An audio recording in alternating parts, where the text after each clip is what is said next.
The law of rent was formulated by David Ricardo around 1809, and presented in its most developed form in his magnum opus, On the Principles of Political Economy and Taxation. This is the origin of the term Ricardian rent.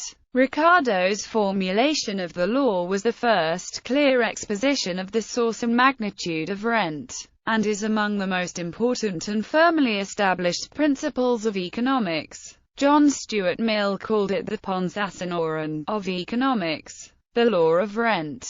The law of rent states that the rent of a land site is equal to the economic advantage obtained by using the site in its most productive use, relative to the advantage obtained by using marginal land for the same purpose. Given the same inputs of labor and capital, Ricardian rent should not be confused with contract rent, which is the actual payments tenants make for use of the properties of others. Rather, the law of rent refers to the economic return that land should accrue for its use in production. Being a political economist, Ricardo was not simply referring to land in terms of soil. He was primarily interested in the economic rent in locational value associated with private appropriation of any natural factor of production. The law of rent applies equally well to urban land and rural land, as it is a fundamental principle of economics. Ricardo noticed that the bargaining power of laborers can never dip below the produce obtainable on the best available rent-free land, because whenever rent leaves them with less than they could get on that free land, they can simply move to the new location. The produce obtainable on the best available rent-free land is known as the margin of production. Since landlords have a monopoly over a given location, the only limiting factor for rent is the margin of production. Thus, rent is a differential between the productive capacity of the land and the margin of production. Note that Ricardo's original formulation assumes that the best quality land would be the first to be used in production, and that goods are sold in a competitive, single-price market.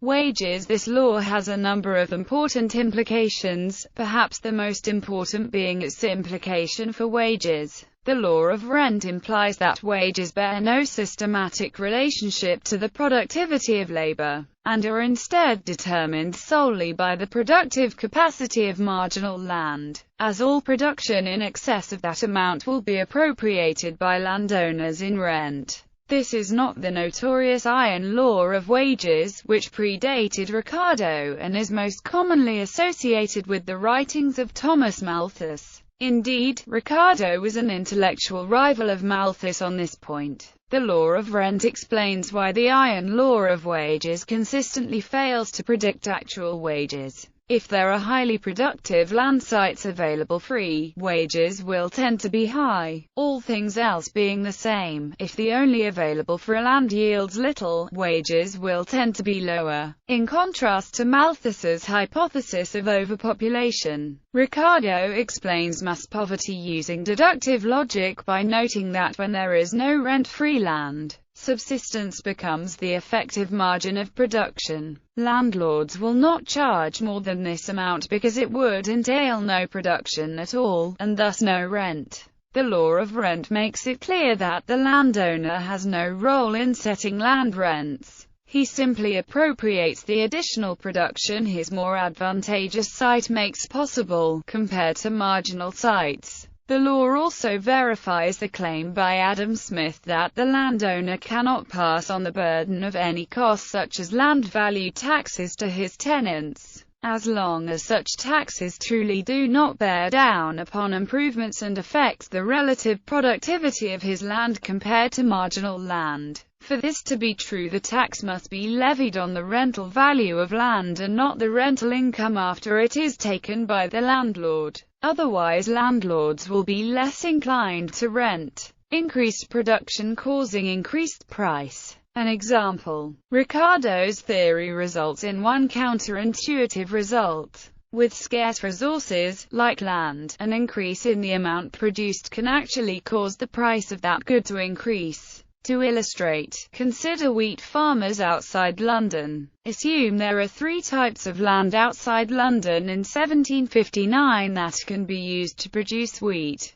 Good land near a river costs £1 per bushel to produce wheat. Owned and farmed by close friends of the king. Has been used for farming since 1541. Ordinary land somewhat close to a river costs £1.10 per bushel to produce wheat. All this land was taken by 1718. Bad land close to a polluted river costs £3 to produce 1 bushel of wheat. Costs £1 to produce wheat from clean water, and costs £2 to clean the water. None of this land is used in 1759. In 1759 wheat will sell at the price it costs to produce on ordinary land, and 70,000 bushels are demanded by the 1 million residents of London. The following year, 1760, there are 10% more people, and so 80,000 bushels are demanded by the now 1.1 million residents of London. But since the market was already in competitive equilibrium, the previous year, only 70,000 bushels can be produced if nothing changes. If a farmer wants to produce more wheat, it will cost him £3 a bushel because he will have to use the bad land to grow it. All the good and ordinary land is occupied. A price rise in 1760 to £3, caused by the increase in the population of London, would have two effects.